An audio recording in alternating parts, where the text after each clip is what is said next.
ISO Indies, where y'all from?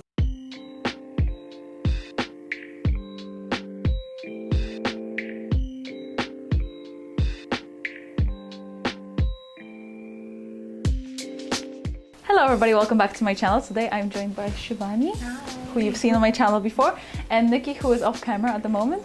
And today I'm going to be talking to you about how to utilize small spaces like studios that are made out of your rooms and so on. Just shooting in a really small space with very limited lighting and all this kind of stuff. So we're going to be walking you through it, and we're going to be showing you photos and so on. Before we get into this video, make sure to check out Shivani and Nikki. They're going to be linked in the description below. And also make sure to subscribe to my channel and click the little bell button to not miss any of my future uploads. And let's get right into the video.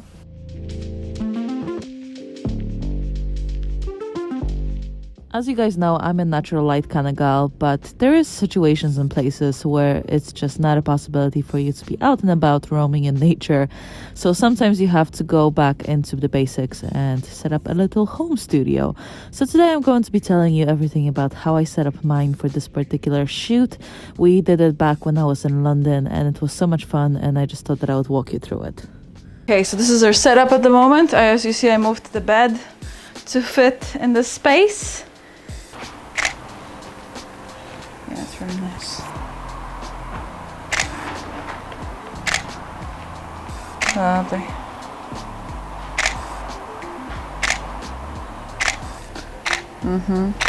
Gorgeous. Yeah, that's beautiful. That's really nice. For this first look, we are facing towards the window. The window is just here, so it's pretty big and bright. We're waiting for the sun. I don't know if it's gonna come out or not. But yeah, we're just getting some really lovely shine on her body as well, thanks to Nikki. Just a pretty simple setup. As you see, I'm pretty like cramped for space, but it still looks really nice.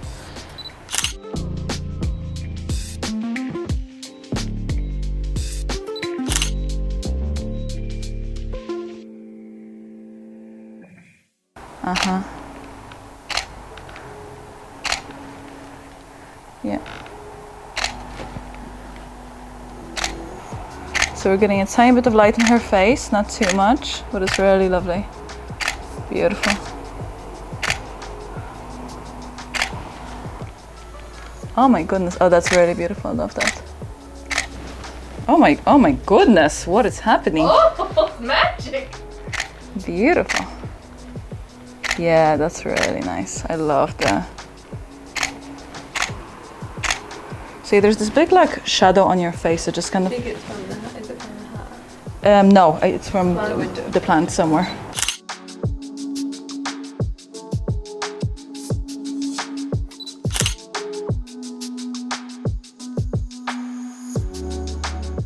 So for this particular photo shoot, I decided to settle on Tropical 1. I thought it would work really well in terms of color. So as you see here, Tropical 1, we're going to make it a bit brighter. And I'm gonna make some more adjustments, maybe just a tiny bit less green because it is quite on the green side, so I'll just change this a tiny bit and then add a bit of warmth because I wanted the colors to be super golden and glowy. So we'll just do it like this, and here is the final image. I'll show you a little before and after. As you see, quite a big change. If you do like what you see, make sure to check out my presets on my website, anita.sadowska.eu. You can also get a discount with a link down below, so make sure to check it out, and let's get back into the video. Okay, so we're relocating here, just waiting for the sun, if it's ever gonna come out. There's a huge cloud coming. Beautiful. Oh, that's so nice. I love the light here. Oh, that's beautiful. Yeah, gorgeous.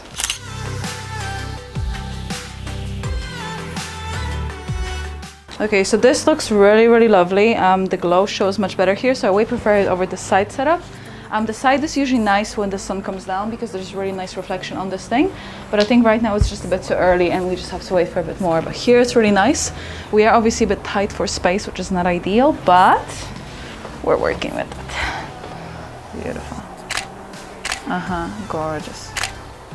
I just put the backdrop across my bed and she's sitting in the corner of the bed. So it's working out kind of good. So whenever there's a situation like this where you don't have that much space, it's good to utilize what you have. For example, here I have this backdrop. It's relatively cheap. I think I got the sheet for like $10 off Amazon.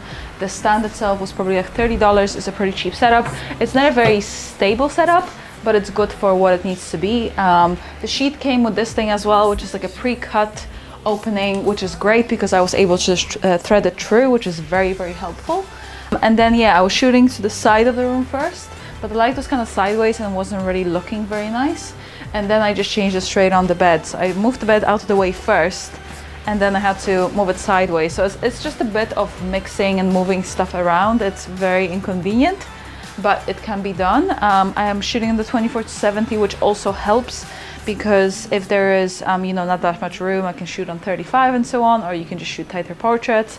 But you can basically definitely do it from your living room or from your own bedroom. If you don't have natural light, maybe invest in a cheap flash. You can get a flash for $150, $100, like Godox. There's definitely options out there. Whenever I work with home studios, especially if it's natural light, I obviously try and set it up in a way where my model is facing directly into the light. So for this particular case, I set up my backdrop right in front of my big window because I knew that that would provide enough light for me to create a nice story. I set her up pretty close to it. I just try and get in as close as possible. As you see, I basically rearranged my entire room. I moved my bed. I put the backdrop over the bed as well, just to help it and just to add some space. It obviously depends what kind of work you're doing. It wouldn't really be great for high fashion, but for my style of portraits, for this particular case, it worked just fine.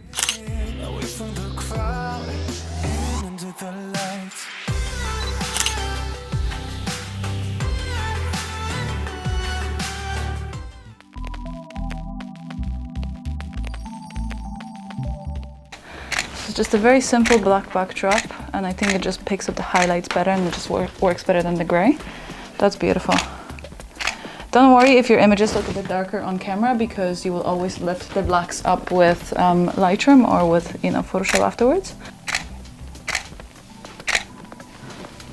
Yeah, that's lovely. I love that. I'd love to have one shot kind of close up where your hair is kind of like you have a few strands of your hair kind of on your face, so not too many. For my last look, I was kind of frustrated because I had to wait for the clouds to pass and for the sun to come out, and it was really a waiting game.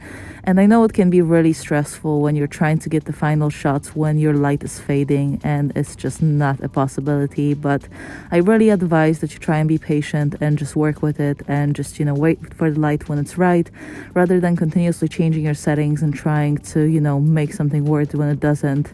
I think it will just look so much better if you actually get the shots, even if you get less of them. And even if you have to cut the shoot short, I think it's still better rather than settling for half product.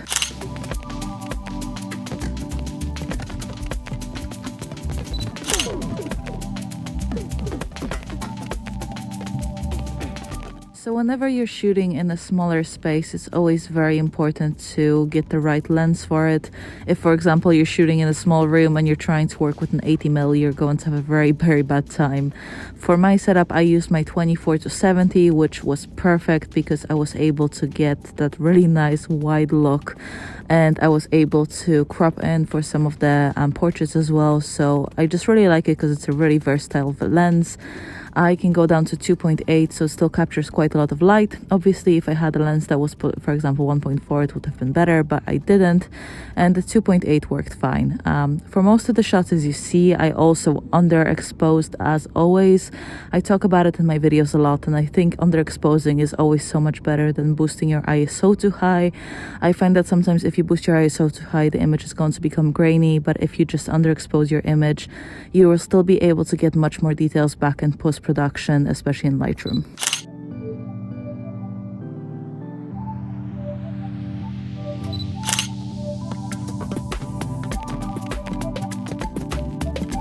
This particular photo shoot was an afternoon photo shoot, and the reason why I ended up shooting in my smaller room instead of the big living room that I was shooting on my other stuff in was because I knew that there was going to be direct sunlight coming in. The day was kind of gloomy and the light was coming in and out, but I still got some really good sunset. So because I knew that that was going to happen, I decided to just squeeze myself into the smaller space and just try and work with it this way. As you see, towards the end of the day, we got some really beautiful shadows on the wardrobe, and then when we moved the backdrop there as well, I was just kind of playing with that, and I knew that the light would be so lovely. That's why I was willing to sacrifice the space.